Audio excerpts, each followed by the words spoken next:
आपण पुणे शहरात जे अपघात होत आहेत या दृष्टीने आपण रेग्युलर बेसिसवर ड्रंक अँड ड्राईव्हची मोहीम राबवत आहे. प्रत्येक आठवड्यामध्ये साधारण एक 3 ते 4 वेळा ही मोहीम राबवतो आणि याच्यामध्ये पुणे शहरातील वेगवेगळ्या भागामध्ये मोहीम राबवली जाते. याच्यामध्ये जनरली आपण खटले कोर्टामध्ये दाखल करतो, परंतु मोटार व्हेकल ॲक्ट सेक्शन 19 मध्ये ही प्रोव्हिजन आहे की जे दारू पिऊन वाहनं चालवतात, ज्यांच्यावर खटले दाखल होतात, त्याचे लायसन्स हे 3 महिन्यासाठी आपण सस्पेंड करू शकतो. ह्याबाबत आम्ही ह्यापूर्वी पण खटले पाठवत होतो, परंतु आता 100% आपण जे खटले आपण याच्यामध्ये जे खटले केलेले आहेत त्याच्यामध्ये पूर्ण प्रस्ताव आपण आरटीओला पाठवत आहोत. यावर्षी आपण जवळपास 1684 केसेसमध्ये ड्रंक अँड ड्राईव्हची कारवाई केलेली आहे आणि आपण सगळेच प्रस्ताव आरटीओकडे त्यांचं लायसन्स आहे 3 महिन्यासाठी सस्पेंड करण्यासाठी पाठवत आहोत.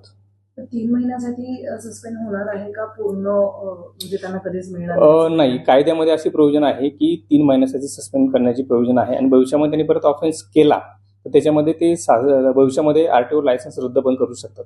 सध्या अल्पवयीन मुलं देखील खूप गाडी चालवताना दिसत आहेत, त्यांना लर्निंग लायसन मिळालेलं असतं, अशा वेळी त्यांच्यावर काय कारवाई करण्यात येणार? ऍक्च्युली लर्निंग लायसन 18च्या अगोदर मिळत नाही.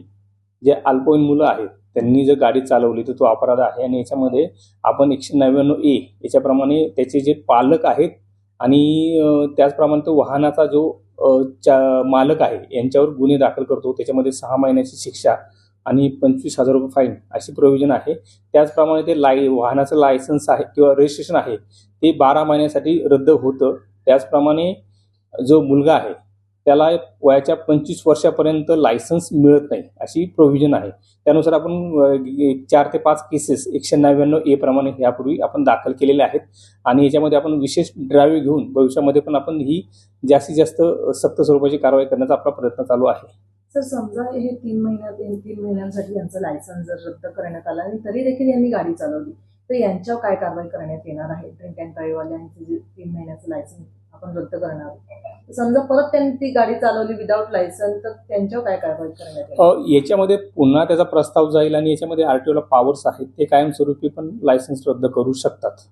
पण हे पॉवर्स पूर्ण आरटीओचे आहे आणि ते त्यांच्याप्रमाणे कारवाई करतील.